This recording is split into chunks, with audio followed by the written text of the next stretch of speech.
yung impeachment trial, lalo na po at may mga kumakalat na balita na merong mga draft resolutions seeking to dismiss yung articles of impeachment against the Vice President.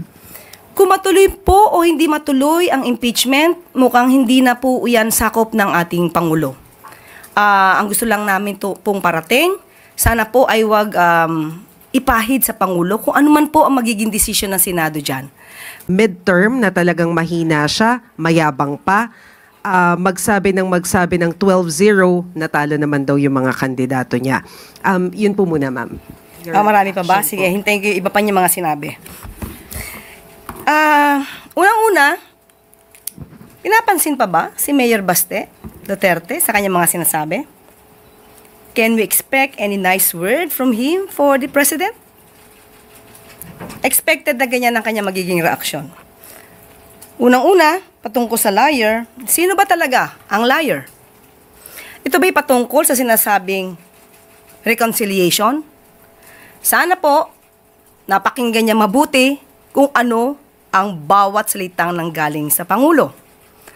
Tinanong po siya ni Mr. Anthony Taberna kung open ba siya for reconciliation. If I'm not mistaken, that's the word. Open. Right? Not offer. So malaki po ang pagkakaiba ng open for reconciliation at nag-o-offer ng reconciliation. Bilang ama ng bansa, tatanungin siya kung siya ba ay open for reconciliation sa mga Duterte at sa ibang mga taong maaaring nag-o-oppose sa mga polisiya niya. Ano po ba ang dapat tugunan, ang maging tugon ng isang ama ng bansa? Dapat lang, opo, open siya for reconciliation. Sino ba ang matinong leader ang hindi open for reconciliation? Sa ngayon, alam niyo naman po siguro kung sino yung hindi open for reconciliation. At sinabi rin po ng Pangulo na hindi lamang po mga Duterte, bakit lagi po kasi sa kanila lamang nakatuon. Sinabi po, maliwanag, uulitin po natin, open for reconciliation ang Pangulo sa mga Duterte at sa lahat ng tao na maaaring oposisyon or may oppose or may oposisyon sa kanyang mga polisiya. Dahil gusto niya po na makapagtrabaho na maayos, magkaroon ng stability ang gobyerno para matugunan ang lahat ng pangangailangan ng taong bayan. So wala pong nagsisinungaling dito. So maaari lamang po na itong si Mayor Baste ay hindi niya naintindihan ang pahiwatig ng Pangulo patungkol sa reconciliation o siya ay napapaligiran ng mga fake news peddlers na kung ano-ano ang sinasabi sa kanyang mga idea. So nakakaawa po yung ganun. Okay, sa pangalawa, he is weak, mahina at mayabang. Sa isang eleksyon, hindi naman po talaga natin masasabi kung sino ang iboboto ng mga tao. Nirespeto po ng Pangulo kung ano po ang isinigaw ng bayan. Tandaan po natin, 6 ang nanalo po sa alyansa. Hindi po yan pangit na numero. Hindi lamang po, ang nais lamang po sana ng Pangulo, mas madami pa na nakasama mula sa alyansa. So ano po ang ipagyayabang ng Pangulo? 6 po ang nanalo sa kanya. At marami din po sa mga lokal at sa House of Representatives, sinasabi din po, ay marami din pa po kaalyado ang Pangulo. So sa kanilang party po, 2 po, PDP ang nanalo. So ano po ba dapat ang... Ayoko na pong ituloy ang aking sasabihin. So yun lang po. Ano pa pong sinabi? Tungkol naman sa cabinet revamp, sinabi rin po ni Mayor Baste na that was only a smoke screen, especially yung pagtatanggal kay Solicitor General Guevara, kasi they don't want to admit na hindi talaga nila masagot yung mga tanong sa kanila. So hindi daw niya alam kung ano yung gagawin ng bagong Solicitor General. Siguro po, tanungin niya muna po si dating Solicitor General kung ano po ba ang naging accomplishments ni Solgen Leonardo Guevara bago niya po punahin ang naging desisyon ng Pangulo. Ang ginawa po ng Pangulo, ay ma-retain ang mga napagkakatiwalaan pa niya at mawala ang mga under-delivery, yung mga opisyal na merong under-delivery or under-performance. So, alamin niya po kasi muna ang facts bago po siya mamintas at maging obstructionist. Salamat, ma'am. Sam Medinilla, Business Mirror.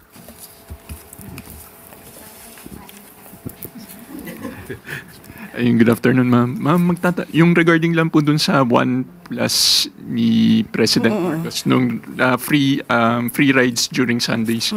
Itatanong ko lang po kung magkano yung budget for that and kung saan po, bakit po hanggang 2028 lang yung project? Bakit hindi po siya even after the Marcos administration?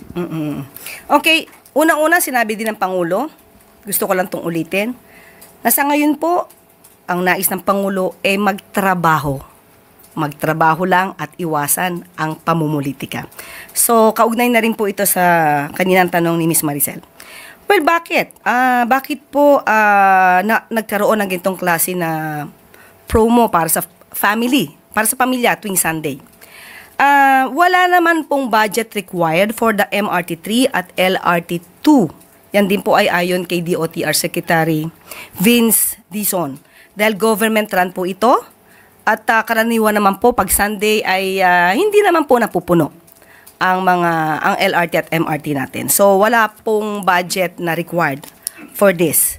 At bakit hanggang June 2028, last Sunday ng June 2028? Dahil nais po ng Pangulo na bigyan din po ng karapatan ang susunod na administrasyon kung ano po ang nanaisin nilang programa patungkol po dito. Yan po ay respeto lang po ng Pangulo sa susunod na liderato. Thank you. Thank you po. Pia Gutierrez, ABS-CBN.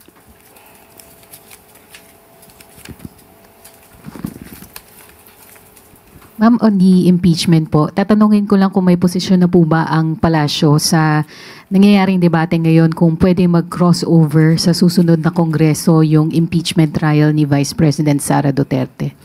Okay, unang-una po, sinabi naman po ng Pangulo na ito po ay nasa kamay na po ng Senado.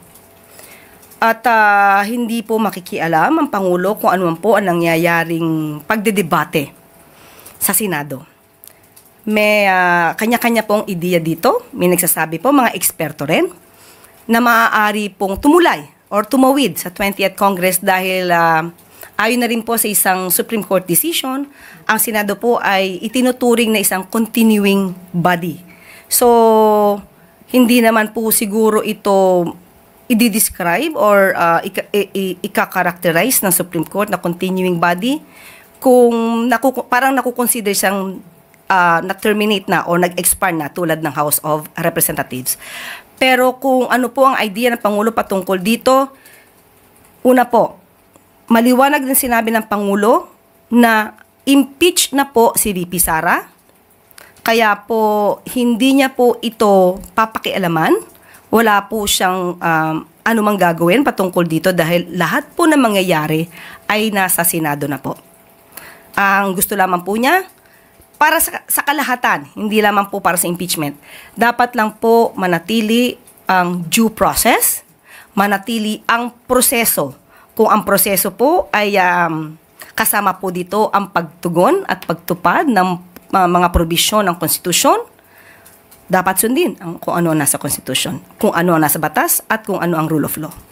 Ma'am, follow up lang po. Because the impeachment is a public accountability mechanism. Nangangamba po ba yung palasyo na hindi na matutuloy yung impeachment trial, lalo na po at may mga kumakalat na balita na merong mga draft resolutions seeking to dismiss yung articles of impeachment against the Vice President?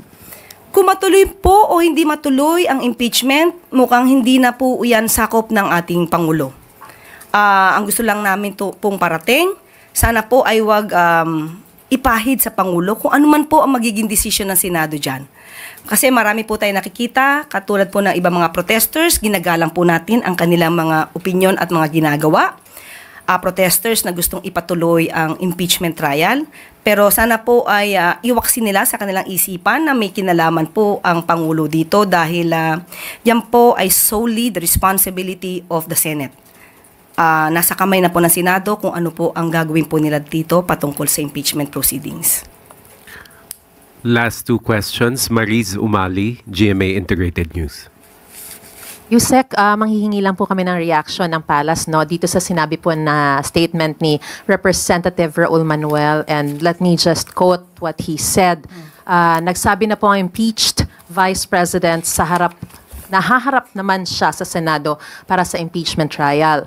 May bahagi rin ng mga supporters mismo na naniniwala ang dapat matuloy ang impeachment trial para mahusgahan once and for all ang Vice President hinggil sa paggamit niya umano ng public funds. Yet, the sitting President sends signals to indicate that he is against the impeachment process. Bakit pa siya nagme-medal dito? Dahil ba may mga issue rin siya na ayaw niyang maungkat? Okay lang ba sa ilang makapangyarihan na ibaba ang standards pagdating sa pagpapanagot ng mga kurakot, kasi baka pare-pareho lang din pala sila ng mga kurakot na pinoprotektahan ng isa't isa. Yan Okay. ang sinabi niya. We give respect to Representative Manuel, and we hope that he will also give respect to the President by not making and creating such kind of intrigues. Intriga po ito. Alam naman natin kung sino ang marunong at eksperto sa paggawa ng intriga at pagplanta ng ebidensya. So wag niya na po sanang gayahin ito. Kumbaga sa pelikula, kokopyahin ko lang pero babaguhin ka ng konti. Do not be like a second-rate, trying hard copycat. Okay? So unang-una po, mali na po ang sinabi po ni Representative Manuel nung sinabi niyang ayaw niya nung impeachment process. Ma'am, ang sinasabi daw po niya na parang why is he sending signals that he is against the impeachment process. Okay. So, bakit pa siya nagme-medal? Meron ba siyang isyong ayaw na Diba? Unang-una, wala po siyang sinabi na ayaw po niya ng impeachment process. Maliwanag po nung tinanong ito sa Kuala Lumpur, ayaw niya po ng impeachment. But the problem is, VP Sara is already impeached. So, magiging issue na lang dito, acquittal ba o conviction sa Senado. So, dapat i-correct po natin yan. Sinabi rin po ng Pangulo na let the process take its course. Proseso. So, ano pong signal ang sinasabi ni Representative Manuel na ayaw ng Pangulo sa impeachment process? Magkaiba po iyon. Maliwanag, uulitin po natin ulit. Maliwanag, ang gusto ng Pangulo, proseso, ayon sa batas, ayon sa konstitusyon. At gugustuhin po ba niya na ni Representative Manuel na lumabas na ang Pangulo ay nagdidikta? Nagdidikta sa Senado? At maipakitang isang rubber stamp lamang ang Senado. Hindi natin gugustuhin yon. At lagi naman pong sinasabi ng Senado na independent body sila. At meron tayong separation of powers. So, sa ganitong klase ng issue ng impeachment process, wag na po nating ikabit sa Pangulo dahil ito, muli, sasabihin natin, ay katungkulan ng Senado.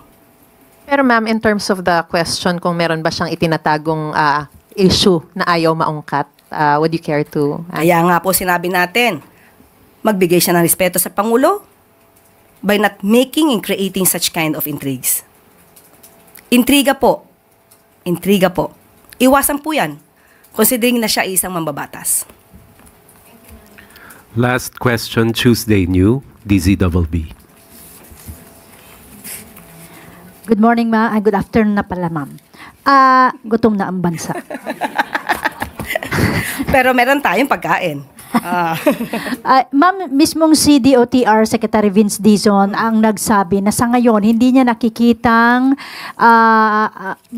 ideal pa muna yung public transport modernization. Ano po ang posisyon ng palasyo dito? Opo, napag-usapan po yan. Nilahad po niya yan. Kung ano po ang maaari maging issues kapag ka po ngayon agad ito ipapatupad. So, kailangan po talagang i-prepare ang mga concerned na mga drivers natin, operators natin, para sa paggawa at pag-manage, pag-operate ng isang kooperatiba.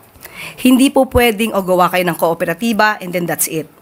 Ihahanda po natin ang mga concerned na tao po, mga kababayan natin, patungkol po dito at kumbaga ipe-prepare sila para sa mas magandang pag-ooperate ng isang kooperatiba. Pangalawa, magkakaroon din po at pinaplano po na magkaroon pa po ng ibang suppliers, no? Manufacturers. Para po kung makakapagbigay sila ng mas mura na sasakyan or vehicle para sa ating mga operators at drivers, yun po. Pangatlo po na issue ay patungkol po sa loan. Kailangan din po na kayanin ng ating mga kababayan ang interest or yung pagbabayad sa utang. So, pati po yung mga ruta. May mga ruta po kasi naman na hindi dinadaanan ng maraming jeepneys. So, yan din po ay dapat isaayos with the LGUs. So, marami pong issues na naibigay po at nailahad si Secretary Dizon sa ating Pangulo. At yan po naman ay pinakinggan ng ating Pangulo. So sa ngayon po, ihahanda po muna lahat, pero tandaan po natin, tuloy pa rin po ang PUV Modernization Program. Ihahanda lang po natin lahat ang mga stakeholders po dito.